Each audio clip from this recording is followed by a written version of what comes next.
Oui, mesdames et messieurs, on commence le tour des médias sur l'élection américaine avec la femme de Éric Zemmour. Qui d'autre que la femme d'Éric Zemmour, mesdames et messieurs? Ah ouais! Ah ouais, je reviens, j'ai un truc à faire. Non, reste, buddy! Buddy! Reste, mon gars, reste! Harry! Attends, je vais mettre un peu en arrière. Députée européenne Reconquête, qui est sur place. Elle est à New York. Bonsoir, Sarah Knafo. Vous êtes en train de regarder, de tirer des enseignements de cette campagne électorale Donald Trump pour votre candidat Éric Zemmour? Absolument. Je pense que l'élection de Donald Trump, que vous êtes bien peu nombreux à avoir vu venir sur cette chaîne, montre à tous ceux qui la regardent qu'on n'est jamais mort en politique et qu'on a bien tort d'enterrer trop tôt des hommes de cette trempe. On a tort aussi d'enterrer trop tôt des hommes qui défendent les véritables aspirations populaires des peuples occidentaux. La vague qui a soulevé Donald Trump, puisque maintenant c'est indéniable, je vois qu'ici vous aviez prévu de rester encore plusieurs semaines en imaginant que le succès n'allait pas être net. Le succès est net, il a gagné dans la nuit d'hier soir. Maintenant, je pense qu'on peut dire que ce succès repose sur le fait qu'il a bien compris ce que son peuple souhaitait, ce que le peuple américain désirait, c'est-à-dire la défense de son identité nationale, la remise sur ses pieds de son économie qui avait beaucoup souffert des 4 dernières années, la lutte contre le wokisme, et c'est même l'un des sujets dont j'entends le plus parler ici. Je vais même vous dire, j'ai rencontré des anciens démocrates qui votent aujourd'hui pour Donald Trump précisément sur ce sujet de l'école. Et je vous entendais vous questionner longtemps sur qui pourrait être le représentant de cette mouvance en France. Je pense que la réponse est claire, c'est Reconquête. C'est évidemment Éric Zemmour Elle fait la promotion du parti, évidemment. Le mieux ses aspirations populaires. Il y avait Dana White. Trump, c'est un homme qui vient de la société civile, comme on dit, qui avait particulièrement bien réussi sa vie auparavant et qui s'est décidé à entrer en politique parce qu'il constatait que dans la classe politique, personne ne représentait ces souhaits-là. Alors je crois qu'on peut s'en réjouir en tant qu'Occidentaux, mais aussi en tant que Français. Et s'en réjouir en tant que Français, non pas parce qu'on doit attendre notre salut de l'étranger. Ça, vous m'entendrez jamais dire que c'est un dirigeant étranger qui nous apportera quoi que ce soit, mais parce que la politique de Donald Trump va nous contraindre enfin, nous les Européens, nous les Français, à prendre notre destin en main. Quand Donald Trump dit ce n'est plus aux contribuables Justement, pardon, Sarah Knafo. À droite, tout le monde ne partage pas votre enthousiasme. Alors, Éric Ciotti, sur votre il est très content que Donald Trump soit de nouveau le futur président des États-Unis, mais Marine Le Pen est beaucoup plus prudente d'ailleurs que les dernières fois. Elle dit qu'il faudra quand même peut-être faire attention parce qu'on sait que Donald Trump, avec sa politique protectionniste, n'est pas forcément l'ami de l'Europe et des Français. Alors, je ne pense pas que ce soit pour cette raison-là que Marine Le Pen s'en est détachée, mais plutôt parce que Donald Trump a gagné avec une stratégie exactement inverse à celle du Rassemblement national. Donald Trump, sa ligne stratégique a été « Mon objectif n'est pas de plaire aux médias, mais au peuple ». Et il a accepté de faire une campagne sans dédiabolisation, si on parle dans les termes stratégiques du Rassemblement national, une campagne où il a parlé exclusivement au peuple américain en faisant fi des diktats médiatiques. Pourquoi est-ce que l'élection de Trump peut ouvrir des perspectives pour nous si on sait les saisir? Parce que Trump appartient à cette école de pensée américaine qui s'appelle l'isolationnisme, c'est-à-dire la volonté de ne plus intervenir dans les affaires du monde. La philosophie de Donald Trump, c'est de dire que ce n'est pas aux contribuables américains de financer la défense européenne. Et c'est ce que nous disons, nous, depuis des années. Il ne faut attendre notre salut de personne. La France a un devoir de puissance nationale. C'est à Paris que doit se décider la sécurité de la France et d'ailleurs plus largement du continent européen et pas à Washington. En le disant aussi clairement, Trump va enfin nous permettre de prendre nos responsabilités et j'espère que le gouvernement français en tirera toutes les leçons et s'il ne le fait pas, ce sera à nous de le faire en 2027. Si, Sarah Knafo en direct de New York pour BF. Ouais. Lutte contre le wokisme, l'école, elle fait du Sarah Knafo, les mecs, du Éric Zemmour comme d'habitude. Bon, évidemment qu'on n'est pas sur la même ligne que cette demoiselle. La peur, moi, ce qui me fait peur, en tout cas, sur l'élection de Donald Trump, j'avais dit en préambule sur le stream que j'espère que ça va booster cette gauche de rupture parce qu'il y a un coup à jouer. Mais évidemment, les gars, la plus grosse crainte, c'est que ça va booster l'extrême droite encore plus.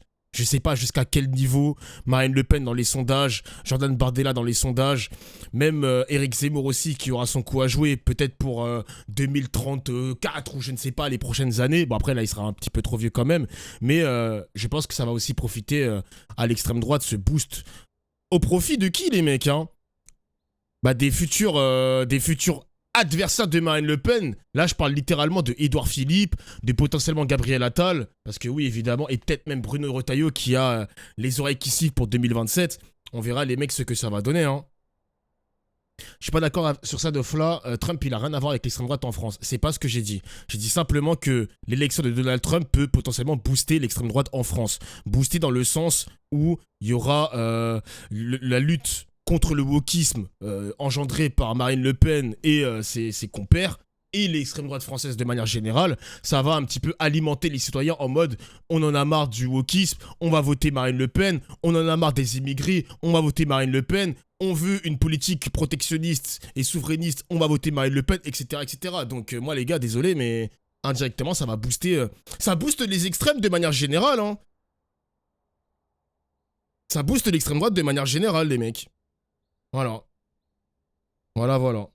Ensuite, sur comment penser la politique française. Donc, est-ce qu'on va faire du Trump avec les discours de plus en plus violents, de plus en plus radicaux aussi, parce que les mots sont lâchés. On voit maintenant sur les plateaux de TPMP où ça parle de charter, ça parle d'immigration. Maintenant, ça gêne pas pour maintenant partager les origines des UQTF. À la limite de dire encore un Algérien, encore un Marocain, encore un Noir. Ça va être... Maintenant, ça va... La politique française va se trumpiser année après année, hein. Moi, ça m'étonnerait même pas, les gars, je vous dis la vérité. Dans un débat politique, par exemple, je sais pas, je vous dis n'importe quoi, hein. Dans un débat politique, Zemmour contre Mélenchon, c'est un exemple, hein. Zemmour contre Mélenchon, ça m'étonnerait même pas que Zemmour, il lâche un ferme ta gueule. Ou vous dites n'importe quoi, tais-toi, ferme ta gueule. Tu sais, des gros mots, genre des mots qui... Des shut up, tu sais, comme le shut up. Shut up. Et Biden, il avait dit ça à Trump. Shut up, dans un débat. Ça va arriver, les mecs. Ça va arriver, on y est déjà. C'est déjà un peu le cas, ouais. Bah, quand tu vois le président du Sénat, Gérard Larcher, qui lâche un ferme ta gueule à Mélenchon, bah, les gars, on y est déjà, la Trumpisation. On y est déjà.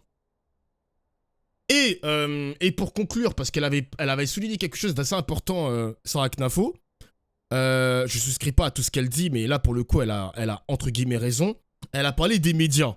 Les médias mainstream, les mecs. Encore une fois, les médias mainstream, faut pas qu'ils aient la main, parce que les médias mainstream américains ont envoyé Kamala Harris à la Maison Blanche. Le dernier mot, les mecs, ce sera le peuple. Le dernier mot, c'est le peuple, les mecs. C'est tout. C'est le peuple qui aura toujours raison. C'est pas les sondages, c'est pas les médias, c'est pas les Fox News, c'est pas les CNN qui vont avoir le dernier mot. Ce sera toujours le peuple, les mecs. Et c'est pour ça que je vous ai dit, en France, la main mise dans les parts d'audience de la part de BFM TV, de la part de CNews, TF1, France 2, etc., ça doit cesser, les mecs. Ça doit cesser. Ça doit cesser, les mecs.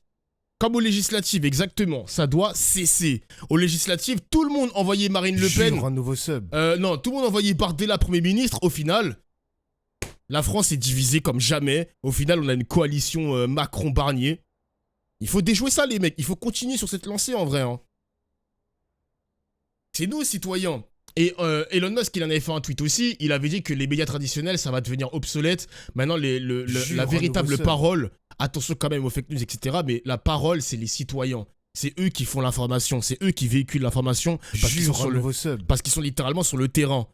Et ça me fait penser un petit peu aux streamers. Genre les streamers politiques qui partagent leur avis. Jure, un nouveau sub. YouTube, c'est pareil. YouTube, il y a plein de personnes qui partagent leur avis, etc. Bah, c'est la même chose, quoi. Merci pour les subs offerts AOOFCB. 5 subs offerts, merci mon gars. Merci Dr. Dre aussi pour le sub. Merci Adjudant. J'étais sur un tunnel, les mecs, excusez-moi. J'étais sur un tunnel parce que il y avait des choses à en tirer de cette petite intervention de Sarah Knafo quand même.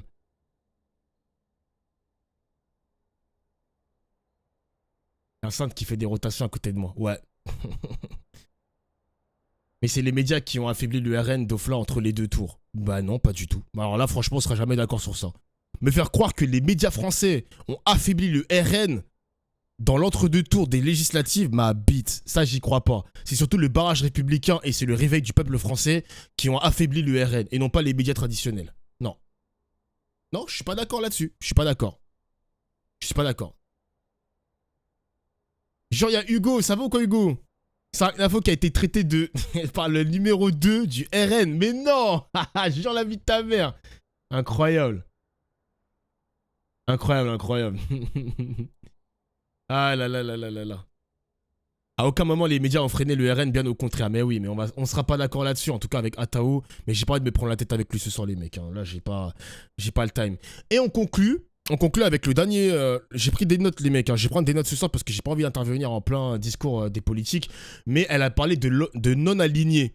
Le fait que les États-Unis ne s'alignent pas, par exemple, sur la protection de l'Europe, sur participer à telle ou telle guerre, etc.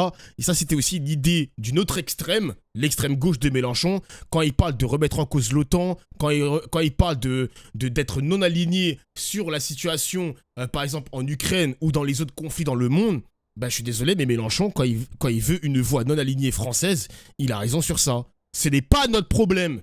Désolé, hein, les mecs, on peut être humaniste et tout, sur certains sujets, mais sur le sujet de la guerre, non. Non. Non. Non, c'est mort. Non. Ah, merci Hugo pour le lien. Non, c'est mort. C'est mort. Donc elle a indirectement raison, quoi. Mais après, c'est les deux extrêmes, hein. Donc eux, ils veulent juste une rupture avec l'Union Européenne ou repenser les jeux, donc ils sont dans leur logique, quoi.